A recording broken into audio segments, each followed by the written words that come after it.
जय श्री राम। आप सभी का जीवन मंगलमय हो। आप सभी महान भावों का वंदन, अभिनंदन एवं स्वागत है। धर्म के मर्म को जान करके ही धर्म से, इस शरीर से, इस संसार से लाभ प्राप्त कराया जा सकता है, लाभ प्राप्त किया जा सकता है। इसलिए धर्म के मर्म को समझने के लिए इस वीडियो को पूरा देखें। देख करके सब्सक्राइब, लाइक, शेयर, फॉलो और अपना सुझाव भी देने की कृपा करें। लक्ष्मणों मर्म न जाना, जो चरित्र रचा भगवाना। जो चरित्र भगवान ने रचा है उसको लक्ष्मण ने भी नहीं जान पाए। लक्ष्मण को ही इस मर्म को समझाने के लिए, लक्ष्मण यानी लक्ष्य, भगवान का पर्याय यही है। भा से भूम, भा से भू से प्राण, गा से गगन, वा से वायु, ना से नीर। आकाश, वायु, अग्नि, भूम और भूम से ही ये भू यानी प्राण, इसी से रचा है भगवान ने सृष्टि को।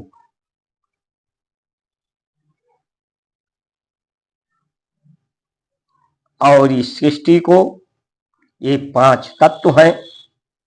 इनकी 3 अवस्था है। शब्द का अर्थ, संज्ञा का अर्थ, शब्दार्थ, भाव, भावार्थ, उसका प्रभाव,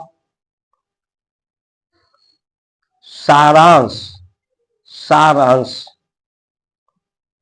जो स्वभाव है, यही मर्म है। बच्चा जब पेट में होता है, मां के गर्भ में, तो आहार नहीं लेता है, उसे कोई भूख नहीं होती। उसका शरीर मुलायम होता है, मर्म होता है उसमें। मर्म का पर्याय मम यानी पानी,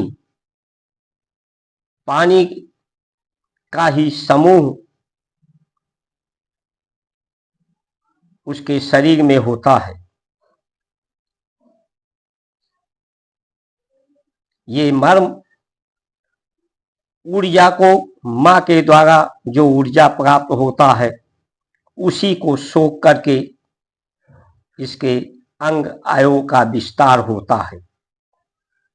मां जैसी सोचती है, जैसी आहार का गुण होता है, जैसा दृश्य देखती है, उसी का अमिट छाप, जिसे संस्कार कहते हैं, उस बच्चे में पैदा होता है, स्मरण में आता है। यही बच्चा जब जन्म लेता है तो उसे भूख का अनुभव होता है। संसार के ताप में आकर के, और ये जो ताप है, संसार का गुण, जो तत्व है, पदार्थ है, धातु है, इनमें ताप है। ये ताप से उसे भूख का अनुभव होता है। उस ऊर्जा को, जो प्रकृति में ऊर्जा बह रही है, उस ऊर्जा को वो सोख नहीं पाता, भूख से उस ऊर्जा की आपूर्ति करता है। और जब भूख आहार के रूप में संसार के तत्वों का लेता है तो शरीर में उसे पचाने के लिए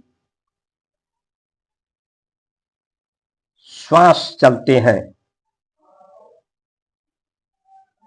श्वास की गति चलती है।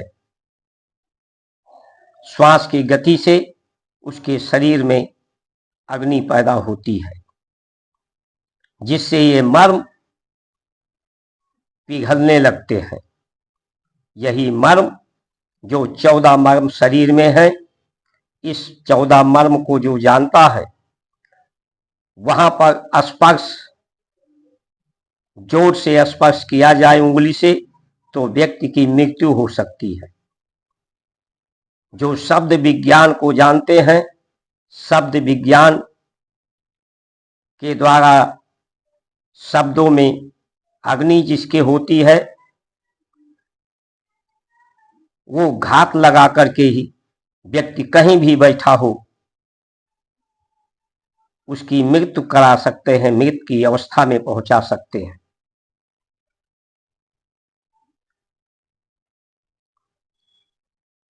ये मर्म ही व्यक्ति के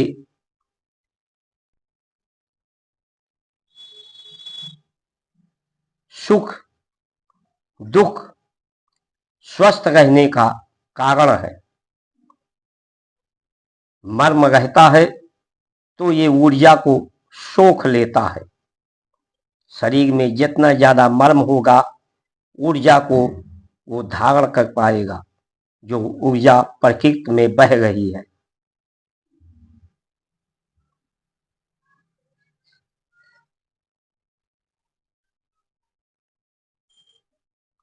जो ताप है आहार के, उससे काम, क्रोध, लोभ, मोह पैदा होता है, जिससे ये पिघल करके कठोर हो जाते हैं, निर्मम हो जाते हैं और व्यक्ति बीमारियों से नहीं लड़ पाता।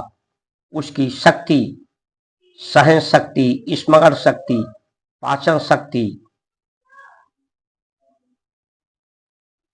कमजोर हो जाती है।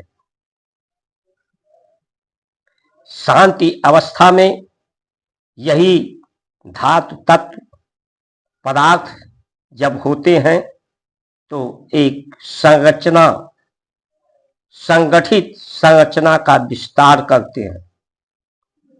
यही जब ताप में होते हैं, ये कार्बन जब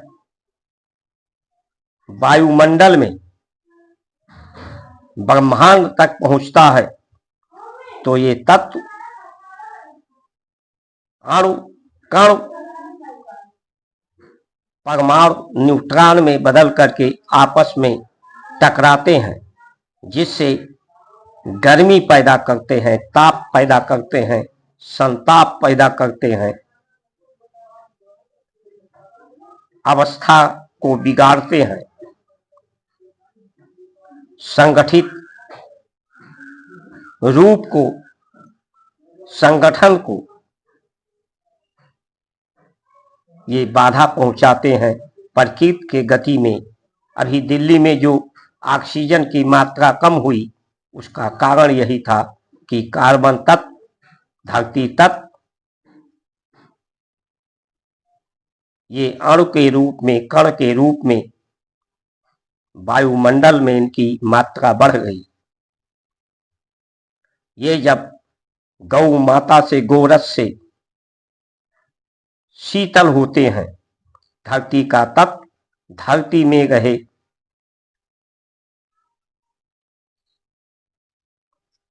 प्रकृति में बाधा ना हो, तो ये मर्म जो है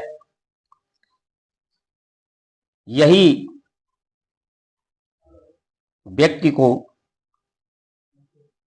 करुणा पैदा करता है, दया पैदा करता है।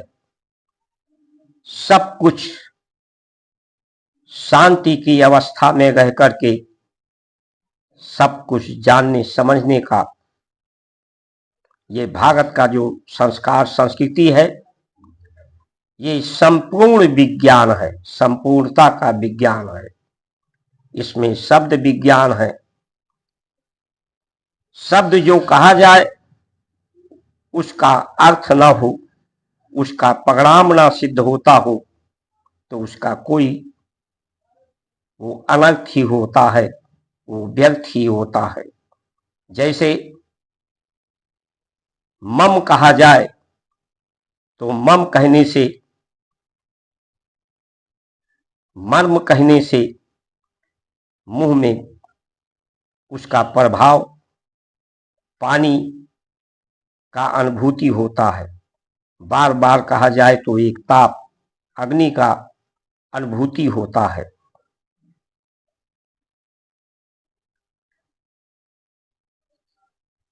उसके प्रभाव स्वभाव गुण की अनुभूति होती है। लेकिन वही अगर वाटर कहा जाए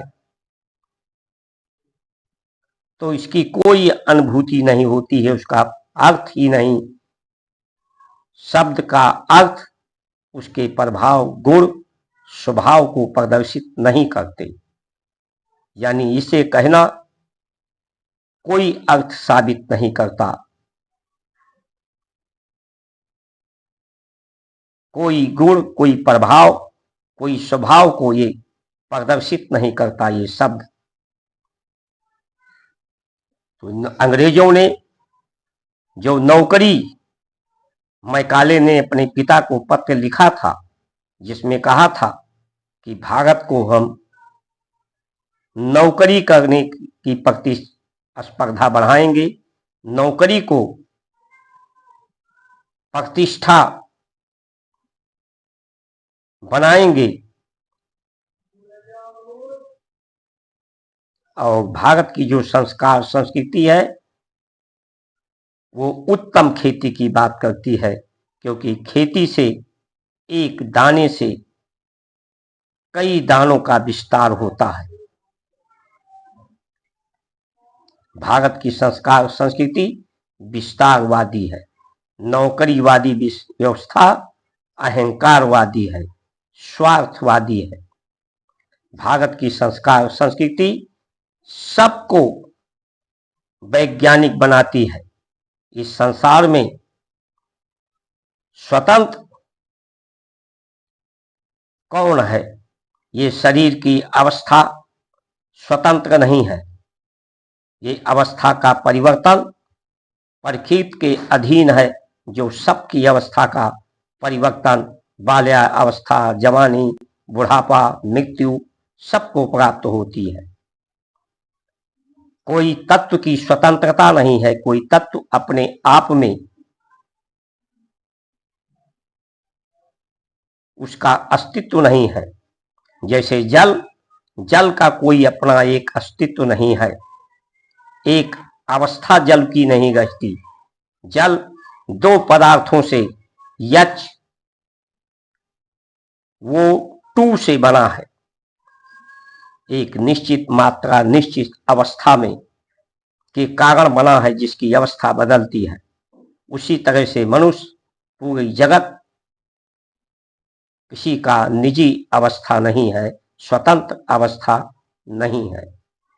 तो स्वतंत्र इसी सिद्धांत पर किसी का कोई कर्म नहीं है, सब कर्म बंधन से मुक्त है। जिस तरह से परमात्मा कर्म बंधन से मुक्त है, जब कोई अकेले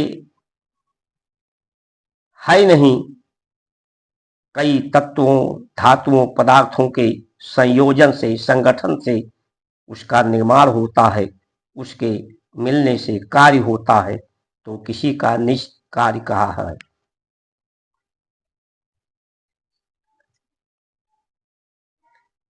अनुभव सबका स्वतंत्र है।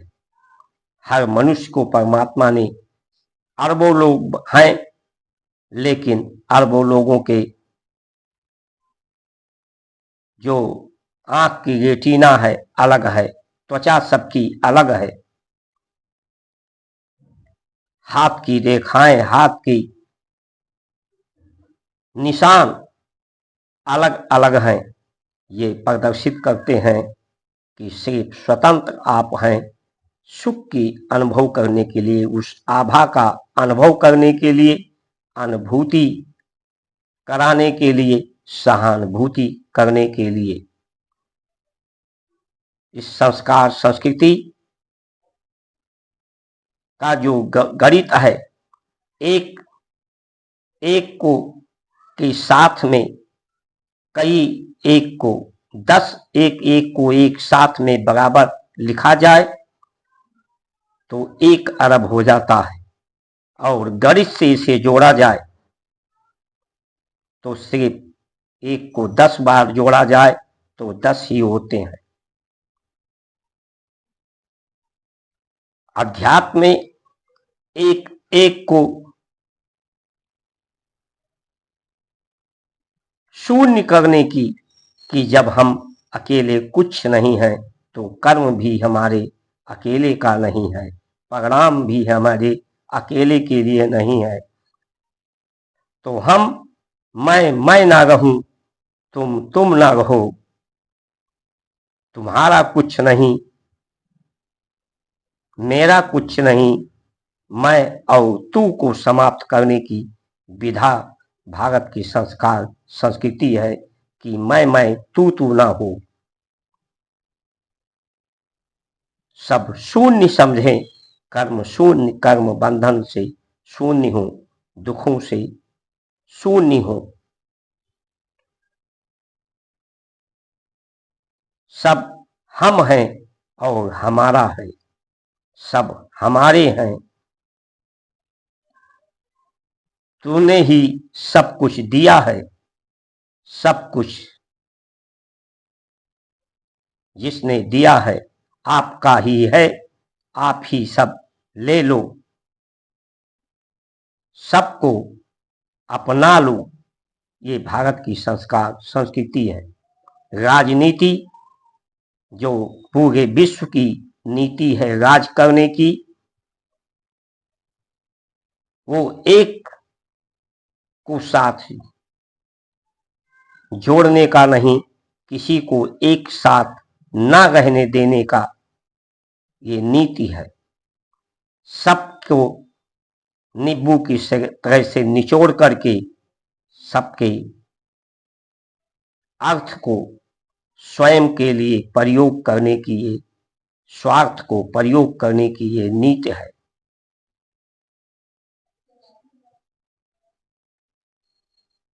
इसलिए धर्म के मूल से धरती का मूल्य है, जीवन का मूल्य है, जीवन बहुमूल्य है। धरती का मर्म सुरक्षित रहे, गौ से, गुरु से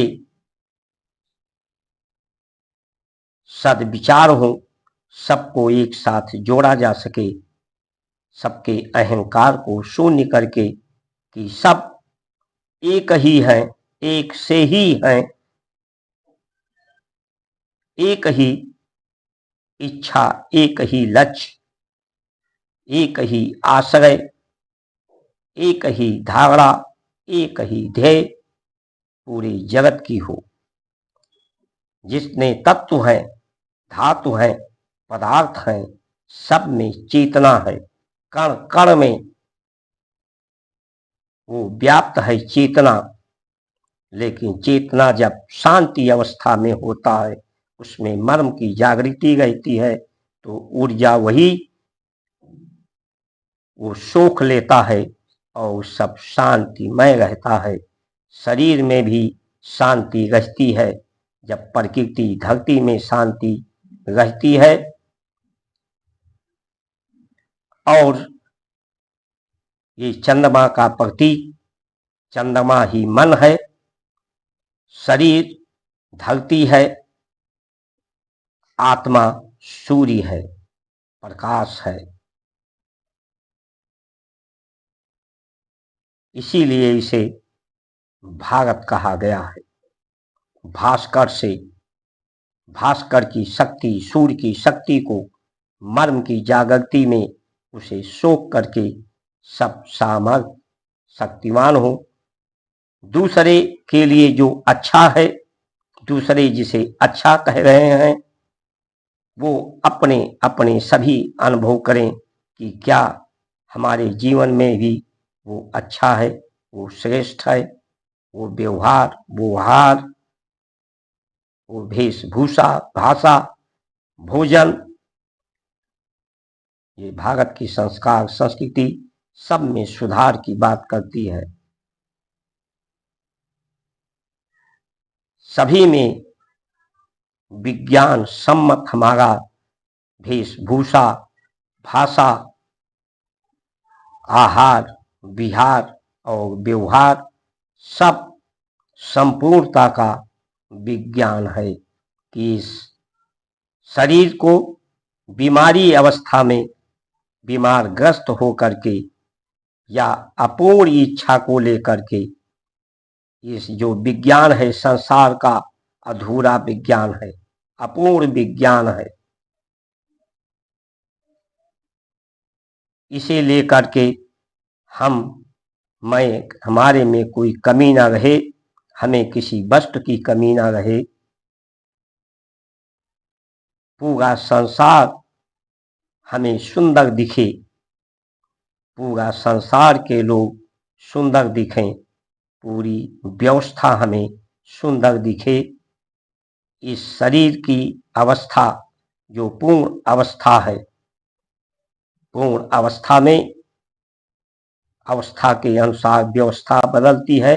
बुढ़ापे में बुढ़ापा हमारा जर्जरता न हो, उसमें भी हमारे अंदर सामर्थ्य हो, शक्ति हो, किसी के सहारे की आवश्यकता न हो।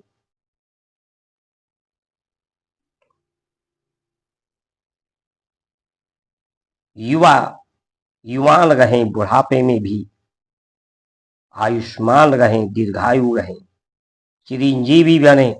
ऋषियों का जो आशीर्वाद है, भारत की संस्कार संस्कृति का उद्देश्य है कि शरीर को सब कुछ सुंदर सुंदर संपूर्णता का अनुभव करते हुए, जय श्री राम कहते हुए इस संसार को विदा ले लें हंसी खुशी। इस शरीर को छोड़ना ना पड़े बेबसी में, रोग की अवस्था में कोई संसार को छीन ना ले, संसार को कोई जबरदस्ती छुड़ा ना दे। इन्हीं वचनों के साथ आप सभी की सुमंगल कामना करते हुए जय श्री राम।